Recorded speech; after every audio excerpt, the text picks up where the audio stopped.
Don't move! Follow me! Right now! Don't move. Follow me. Right now.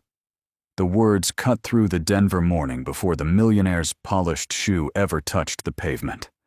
Caroline Brooks froze on the limousine step, one hand on the door, as a stranger in a dust-streaked maintenance uniform planted himself directly in her path.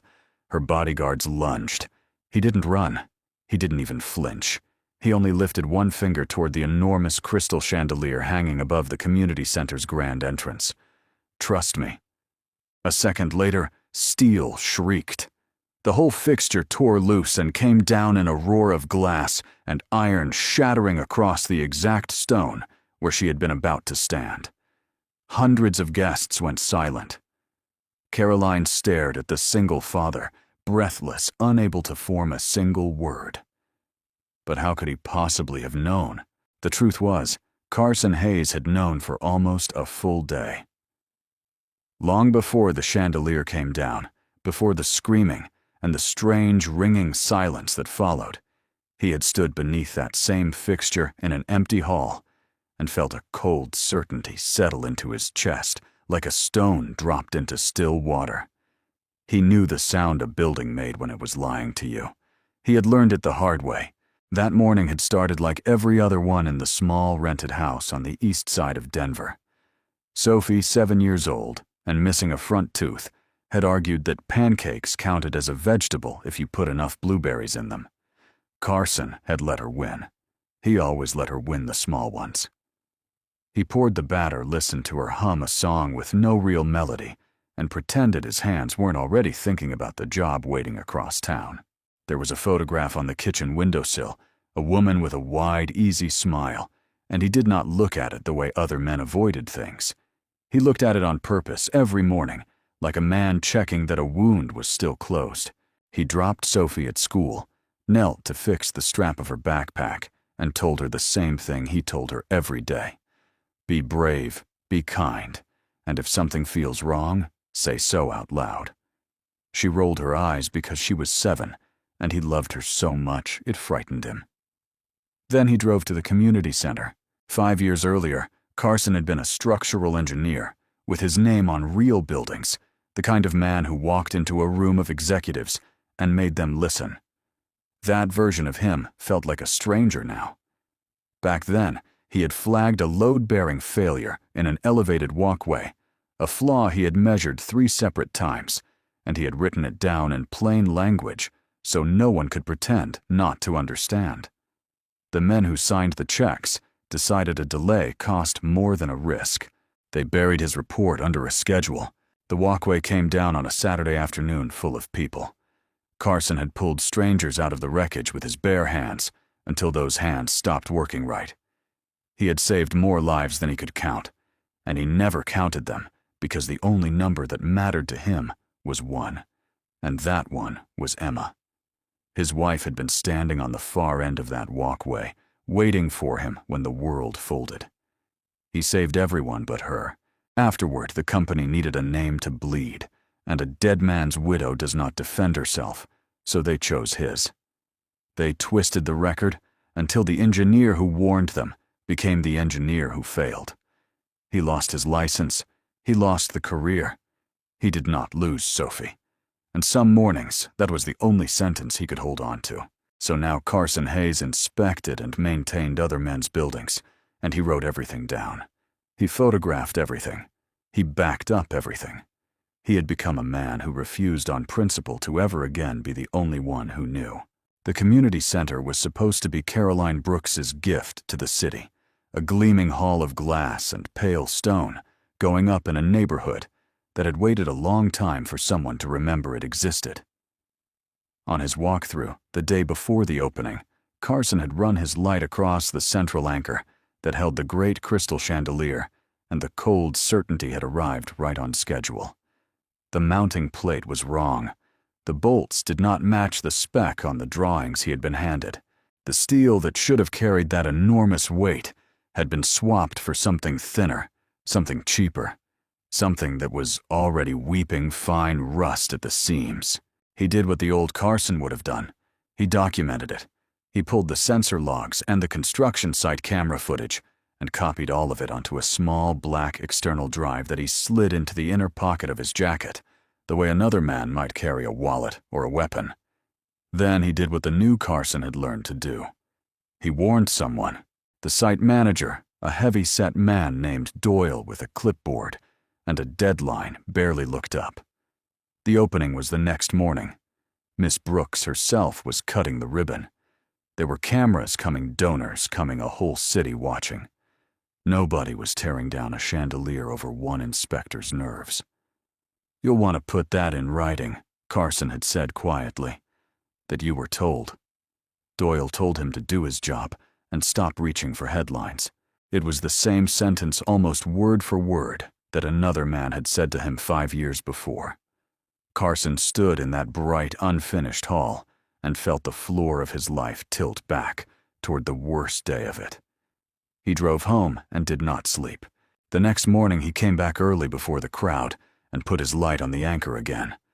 Overnight the seams had opened wider. A hairline he had measured in millimeters had become a gap he could fit a coin into. The building was not lying anymore. It was confessing. He understood with the flat clarity of a man who has already lost everything once that the failure was no longer a question of if. It was a question of minutes. He could have run to Doyle again. He could have called the city. There was no time left for any of that, and he knew it because he had learned exactly how little time these things gave you. So he made the only choice his whole ruined life had been preparing him to make. He stayed. He planted himself near the entrance, and he waited for the one person every camera would be pointed at, the one person standing in the worst possible place. When the limousine slowed and Caroline Brooks reached for the door, Carson Hayes stepped into her path and said the words. What happened next belonged to the chandelier, and he did not watch it fall. He had seen that exact thing once already in a different building with a different woman, and he did not need to see it twice. He watched Caroline's face instead, the way the color drained out of it, the way understanding crashed over her a full second behind the noise. When the dust finally stopped moving, she was still staring at him. She was not what he expected. He had braced for the practiced gratitude of a wealthy person, the kind that arrives with a check and a handshake and a wish to never think about you again. Instead, Caroline Brooks crossed the rubble in a $1,000 dress, gripped his forearm hard enough to bruise, and asked him one question in a voice stripped of every polished thing she usually wore. How did you know? Not thank you. Not who are you. How did you know?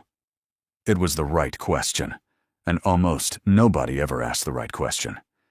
Standing in the ruined light with glass crunching under their feet, Carson found himself for the first time in 5 years talking to someone who actually wanted the answer. He did not get to finish it. By that afternoon, the machine had already begun to move against him, and Carson recognized its shape because it had once flattened him completely. Reed Construction, the firm that had built the hall, sent people in suits before the ambulances had even finished their reports. The developers' representatives spoke in soft, reasonable voices about an unfortunate equipment failure, about a fixture supplier. They would of course investigate about a maintenance inspector who regrettably had been crawling all over that anchor in the days before the accident. They were not asking what went wrong. They were deciding whose fault it would be, and they were looking at the only man in the room without a lawyer. Carson asked to see the acceptance paperwork, the inspection certificates, the sign-offs that should have caught the swapped steel long before he ever shined a light on it.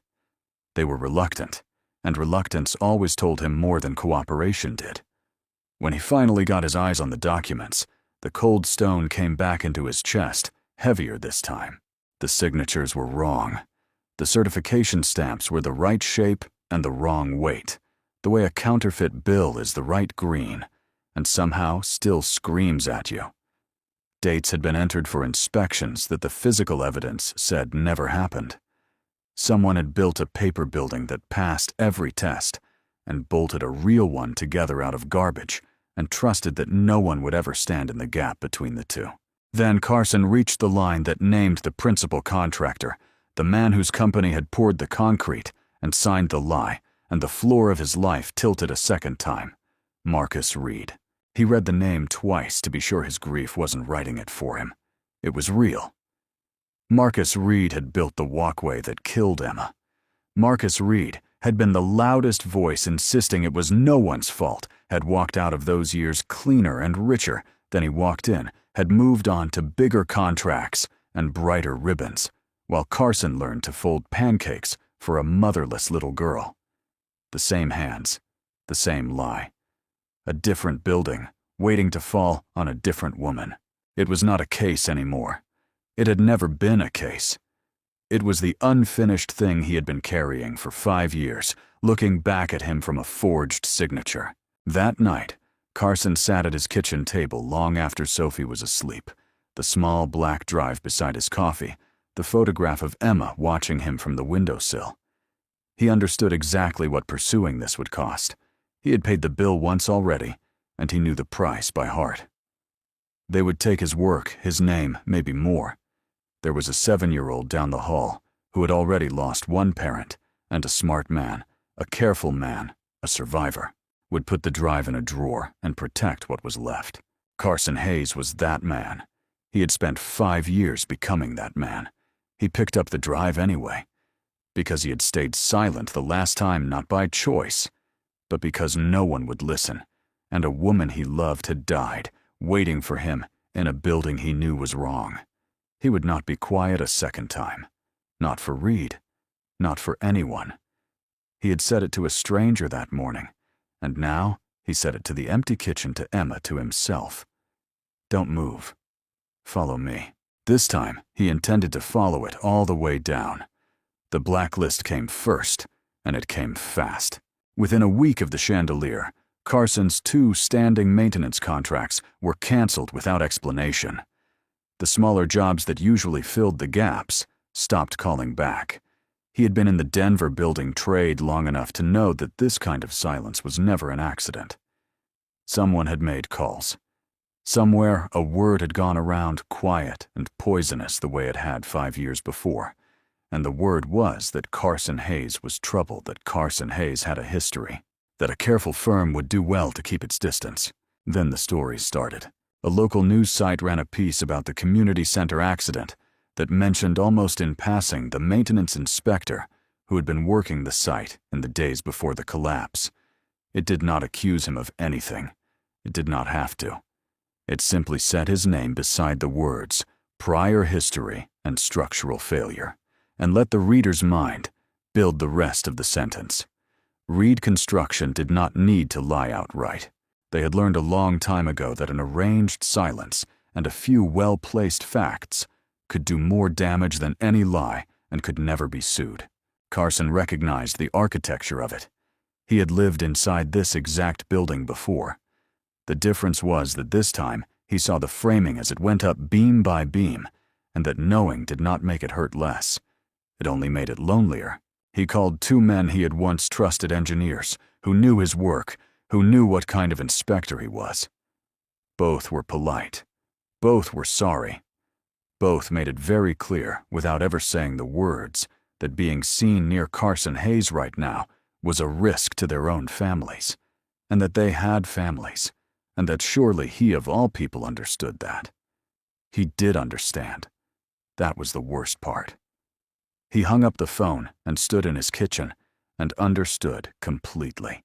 Caroline found him there more or less 2 days later. She had been calling. He had not been answering. So she simply arrived, stepping out of a car that cost more than his house, onto a cracked driveway on the east side in flat shoes and a plain coat, looking like she was trying very hard not to look like herself. She had a folder under her arm and an expression he was beginning to learn, the one that meant she had already decided something and was now waiting for him to catch up. "You stopped picking up," Caroline said. "I've been busy being unemployable," Carson answered. She did not flinch at that. He was starting to notice that she rarely flinched at the true things, only at the polite ones. "I can fix the unemployable part," she said. "I can put you back to work tomorrow. I can make 3 phone calls and undo everything they've done to you in a week. I know you can. He stayed in the doorway, not quite inviting her in. That's exactly why I'm not going to let you. Something crossed her face, then surprise, and a flicker of something almost like respect. People did not usually refuse Caroline Brooks. He could see her recalibrating, setting down whatever speech she had rehearsed in the car. They are burying you, she said finally. You understand that. They are doing it on purpose, and they are good at it. I understand it better than anyone alive, Carson said.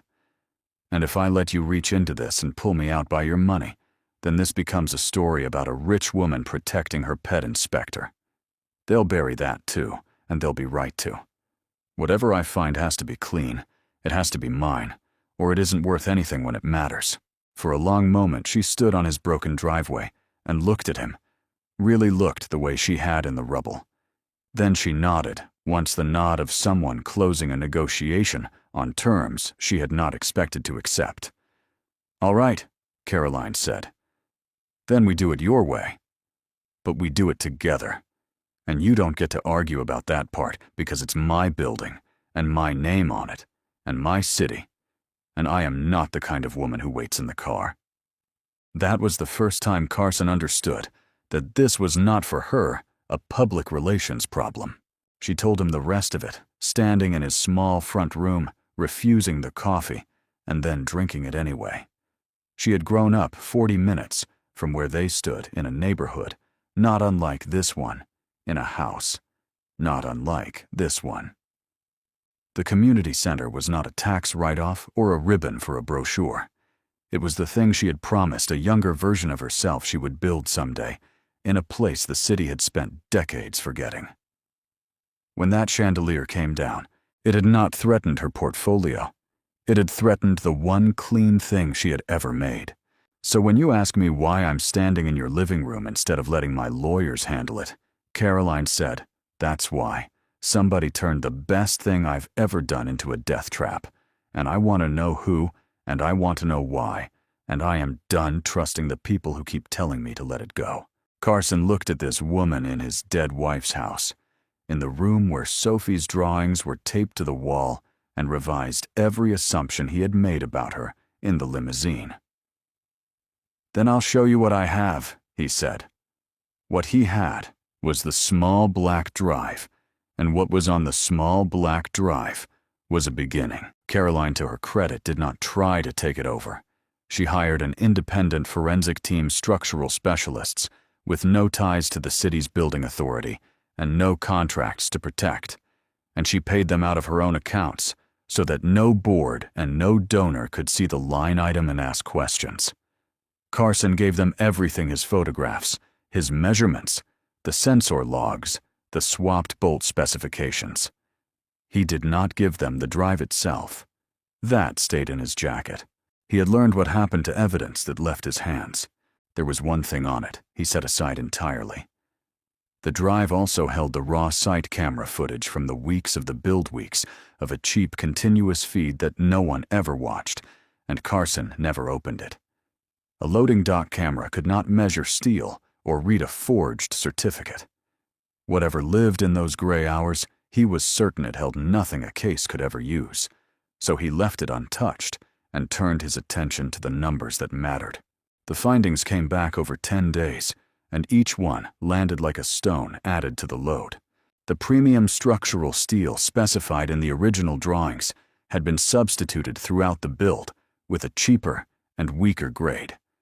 Not at the chandelier anchor alone, but in the bones of the building itself.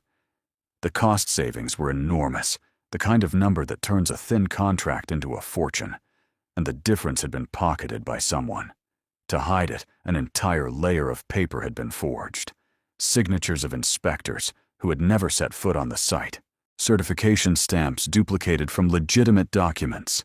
Acceptance records dated to inspections that the physical evidence proved never occurred. It was not sloppiness. It was a system careful and patient and expensive, built by people who had done this before and expected to do it again. The forensic lead, a flat-voiced woman named Patricia Vance, who clearly did not enjoy being the bearer of any of it, laid the chain out on Caroline's conference table one evening and traced it backward with a pen link by link from the failed steal to the forged sign-off to the purchasing authority that had approved the original contractor selection. The pen stopped on a name, and it was not Marcus Reed's. It was Gerald Pierce. Carson watched Caroline's face the way he had watched it under the broken chandelier. He saw the same thing happen, the same delayed crash of understanding, arriving a full second behind the information. Except this time, the falling object wasn't a light fixture. It was a man she had trusted for 11 years. Gerald Pierce had been at Caroline's side since the beginning, the steady gray presence at every board meeting, the advisor who reviewed every major contract, the man she described, when she described him at all, as the only person in her professional life she never had to double-check. He had personally steered the community center's construction contract toward Reed Construction. He had personally signed off on the selection. And somewhere in the chain, Patricia Vance had just laid bare. He had personally taken his share of the money that came from building Caroline's promise out of garbage. She did not cry. Carson had half expected her to, and was quietly glad when she didn't, because the thing that replaced the tears was harder and more useful. She set her hands flat on the table, and when she finally spoke, her voice had gone very quiet and very level. 11 years, Caroline said. He held my mother's hand at her funeral, and he sold the one building that was ever actually about her. People like Pierce don't sell things they hate, Carson said. They sell things they think you'll never look at closely. He counted on you trusting him more than the numbers. I did, she said. That was the whole arrangement. I trusted him so I wouldn't have to read everything myself. She looked up at Carson then, and something in her had changed, some final piece of polish flaking away. I'm not going to make that mistake again. From now on, I read everything myself. It was, Carson thought, the most honest thing he had ever heard a wealthy person say. In the days that followed, the work pulled them into the same rooms again and again, and somewhere in the long evenings of documents and coffee, the wall between them thinned. He stopped seeing the millionaire and started seeing the woman who had grown up 40 minutes away.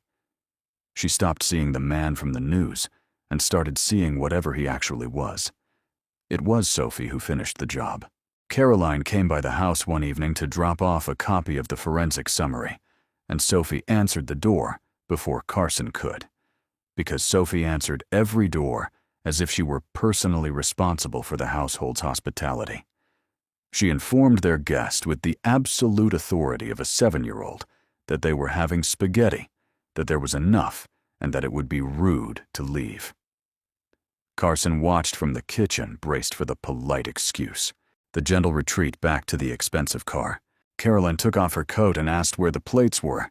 She sat at a small table in the room with the drawings taped to the wall and let a gap-toothed 7-year-old explain the rules of a card game that seemed to change every time Caroline started winning. She laughed a real laugh, nothing like the calibrated warmth she wore for donors. At one point, Sophie asked with the brutal directness of a child whether Caroline was Daddy's friend or his boss, and Carson nearly knocked over his water, reaching to redirect the conversation. Caroline considered the question seriously, the way she seemed to consider everything Sophie said, and answered that she was working very hard to be his friend, but that he made it difficult. Carson looked at her across the head of his daughter, and for the first time in 5 years, he felt the closed wound shift, not reopening, but easing, the way a thing eases when you stop guarding it so hard. He did not have a word for what was beginning. He did not let himself reach for one, but he noticed it, and he did not look away from it, the way he no longer looked away from Emma's photograph. Then the men they were hunting noticed too, and the cost of the work changed shape. It started with his truck.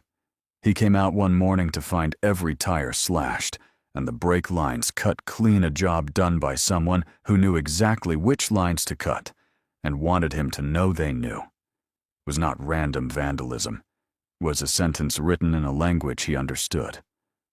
The next time he drove Sophie to school, He checked the brakes 3 times before he let her in the cab, and the fear that moved through him was older than the chandelier, older than Denver. It was the fear of a man who has already buried one person he loved because a building was wrong. Then the witness disappeared. Patricia Vance had tracked down a former Reed warehouse worker, a man named Hollis, who had personally handled the steel deliveries, and was willing quietly to confirm that the premium grade had come in the door and gone right back out again before the cheap grade arrived to take its place. He was nervous, but solid, the first living person who could put a human voice to the forged paper. They arranged to meet him on a Tuesday. On Monday, his apartment was empty, his phone was disconnected, and his sister had received a single text saying he had taken a job out of state and not to worry. No one believed the text. No one could prove anything about it either. The most important witness in the case had simply evaporated, and the message in that was as clear as the cut brake lines. The physical evidence began to thin after that, quietly and steadily. A set of retained steel samples logged into the city's evidence storage was found to be mislabeled and could no longer be reliably tied to the building.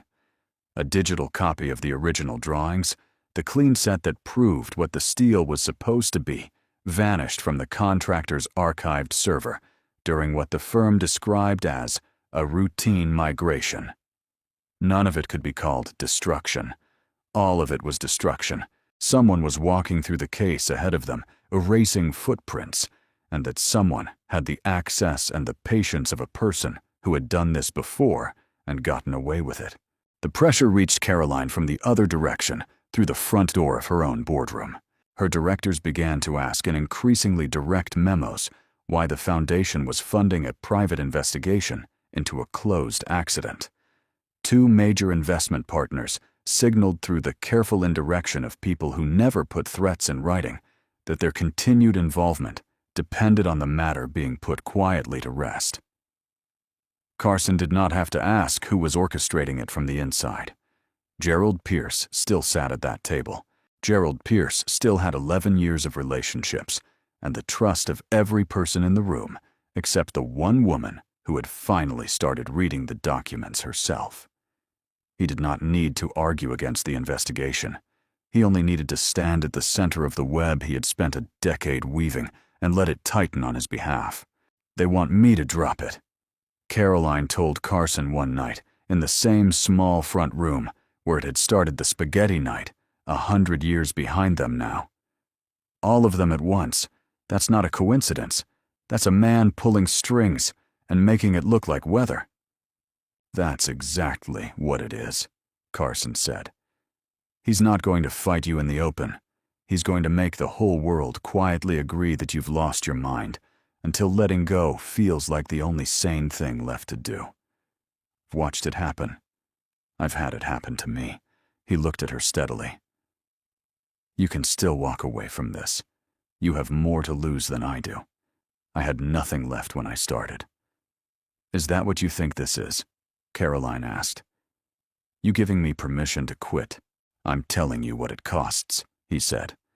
"Because somebody told me once, and I was too angry to hear it. I want you to actually hear it." She heard it. He could see her hearing it. And then she shook her head slowly, and the answer she gave him was not loud, which was how he knew it was real. "He turned my mother's building into a grave in waiting and counted on me being too comfortable to look," Caroline said. "If I drop this, I'm exactly the woman he always thought I was. I'd rather lose the money." Carson believed her. That was the thing that frightened him now more than the brakes, more than the empty apartment where a witness used to live. He believed her, and that meant he had let himself need her, and need was the most expensive thing a man in his position could carry. The end of that stretch arrived the way the worst things always did all at once, and dressed as an ordinary day. The forensic firm withdrew. Patricia Vance called Caroline personally, her flat voice unsteady for the first time, to say that her company had received an inquiry, that there were sudden questions about their licensing and their past contracts, and that her partners had voted to step away from the engagement effective immediately. She was sorry. She did not say she was afraid. She did not have to. The independent investigation, the spine of everything they had built, dissolved between one phone call and the next, and took its findings into the silence with it. Carson sat with the dead phone in his hand and felt the old familiar floor tilt beneath him one more time. He had been here before. He knew this exact view the moment when every door closes at once, and the people who arranged it are already drafting the version of events that will outlive the truth. He had survived it once by losing everything and crawling away. He did not know if he had the strength to survive it a second time with so much more to lose. With a woman he had let himself need, and a daughter asleep down the hall, and a forged signature carrying a dead man's name still waiting at the bottom of it all. The work was unraveling. The witnesses were gone. The proof was disappearing. And somewhere across the city, Carson knew Marcus Reed was pouring himself a drink and preparing for the second time in 5 years to walk away clean. For 3 days after the forensic firm withdrew, Carson did almost nothing, and the nothing nearly broke him. He took Sophie to school. He checked the brakes.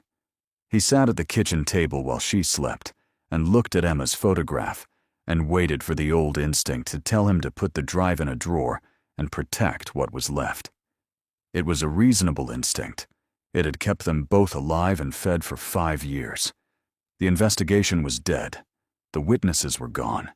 The proof had been quietly dismantled by men who did this for a living, and the news had already decided what kind of man he was. That was when the news decided to finish him. Reed's people had been holding the cruelest card in the deck, and now they played it. A reporter ran the story they had been building toward all along, and it was not really about the chandelier. It was about Carson. It dug up the walkway collapse from 5 years before and told the version Reed Construction had manufactured. Back then, the engineer who failed the man whose negligence killed people. And it laid that old false history beside the new accident, like 2 photographs of the same crime. The framing was elegant and obscene.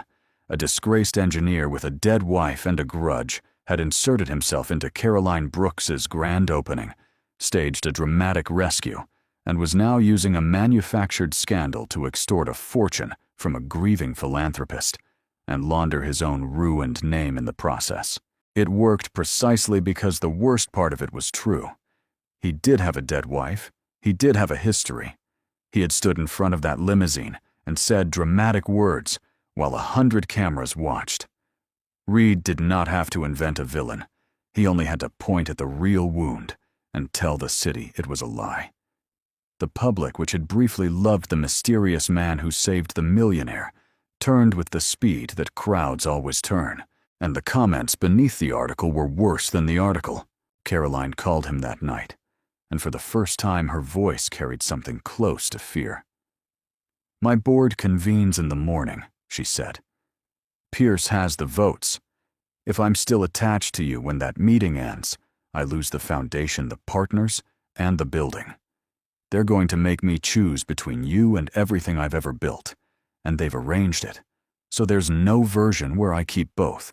Carson sat in the dark of his kitchen and understood that he had done it again. He had let someone stand too close to a thing he knew was going to fall, and now it was going to fall on her. "Then let me go," he said. "Cut me loose in that meeting. Save your building. I started this with nothing to lose, and you don't have to end it that way." "Is that really what you want?" she asked. He did not answer because the honest answer was no, and he had run out of the strength to lie to her. He hung up the phone, and in the silence that followed, his eyes settled on the small black drive sitting beside his coffee, where it had sat for weeks, ignored, because everything it might have proven had already been pulled apart by better-funded hands. He had copied it on his first walkthrough the day before the opening, before any of them knew there would be a case, before Reed knew there was anything to erase. They had spent weeks dismantling the official evidence, the city's samples, the contractor's archived drawings, the forensic findings, the living witness. They had erased every footprint they knew about. They did not know about the drive. They could not have. He had made it for himself out of an old habit born from the worst day of his life, and he had never told a soul it existed. Carson plugged it in with hands that were not quite steady. The sensor logs were there, the measurements, the photographs, all the things he remembered. And beneath them in a folder he had copied without even reviewing it, that first day, sat the raw construction site camera footage from the weeks of the build. The cheap continuous feed that every site ran, and almost no one ever watched. He watched it now, hour by hour deep into the night. He did not find a confession. He had stopped believing in confessions. What he found on a gray afternoon timestamp from the previous spring was better because it was real. The footage showed a delivery of proper structural steel arriving at the site logged and stacked. It showed that same steel being loaded back onto trucks 2 days later and driven away.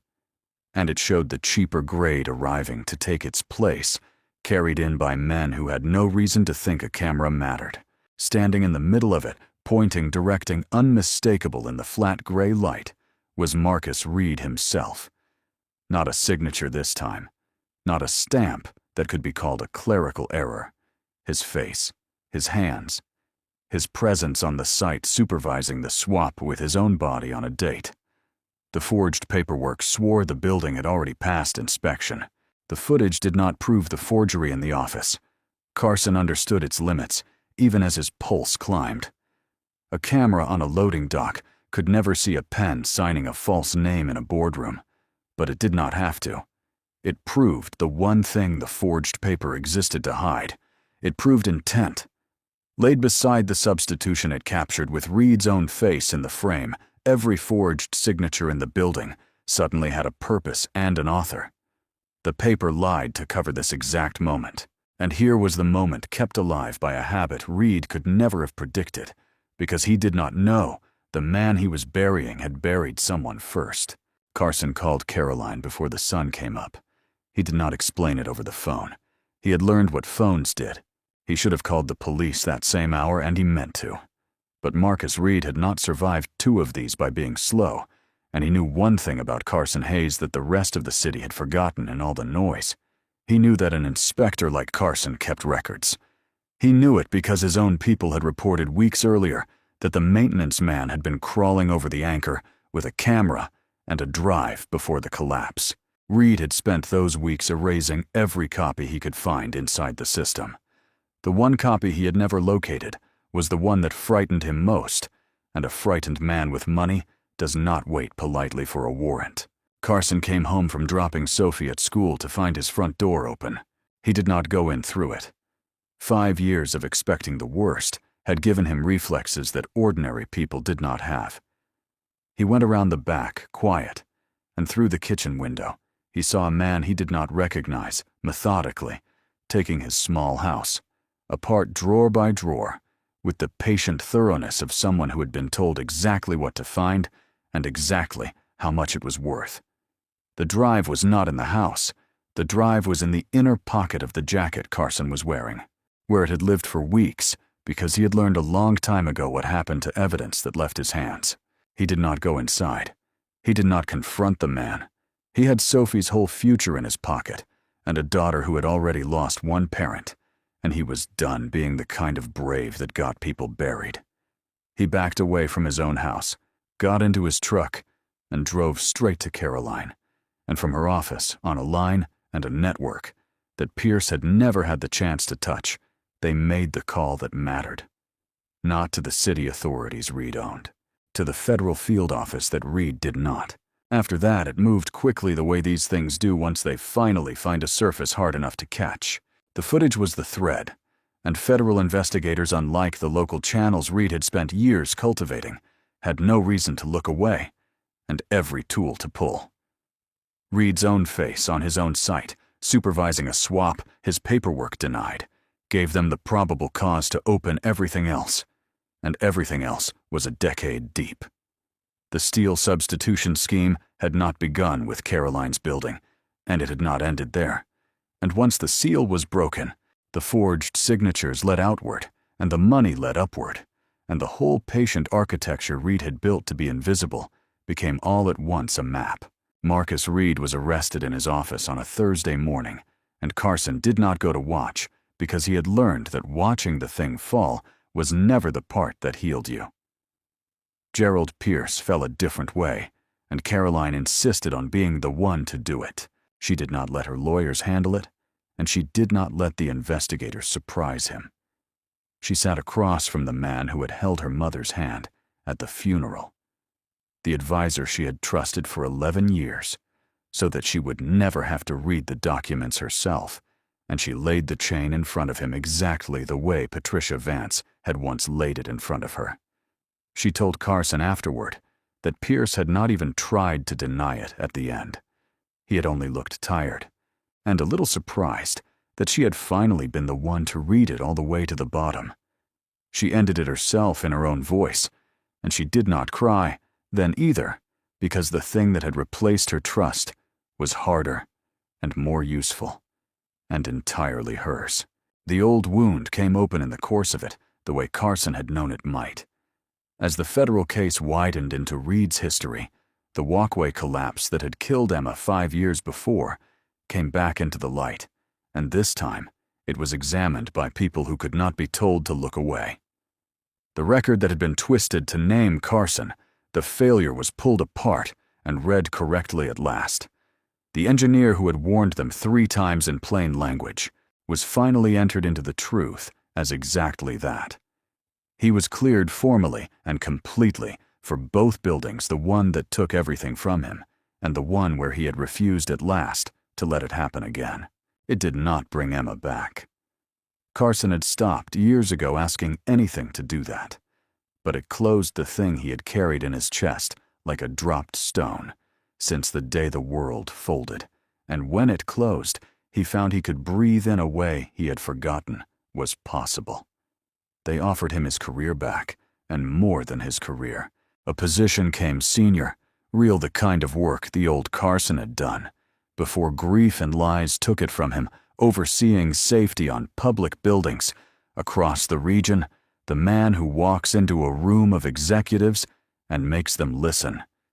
He took it, not for the title and not to reclaim the stranger he used to be, but because he had learned in the most expensive way a man can learn anything what it cost when no one in the building was willing to stay and say the wrong thing out loud. He took it so that somewhere, someday, another woman would not stand waiting at the far end of a walkway for a husband who could not reach her in time. Caroline built something too out of the wreckage of the thing she had trusted. She founded an independent body to inspect and certify public construction, funded so that no board and no donor and no patient man with a decade-long plan could ever quietly tell it to look away. She turned the most personal loss of her professional life into the one structure Reed's kind feared most, which was a watcher that could not be bought. She read every founding document herself, line by line, and signed her own name to all of it. The new community center opened on a clear morning the following spring, built the second time the way it should have been built. The first, every beam of it, the grade, the drawings called for every signature on every certificate belonging to a person who had actually stood on the site. Sophie came in a dress she had chosen herself and was very serious about. She had decided somewhere in the long months that Caroline was officially Daddy's friend, the difficulty notwithstanding, and she held one hand of each of them as they walked in beneath the entrance, where a chandelier now hung from an anchor Carson had personally inspected.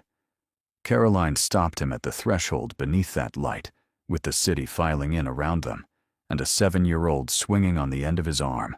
"That morning," she said, "when you stepped in front of my car and told me not to move to follow you, I keep thinking about it.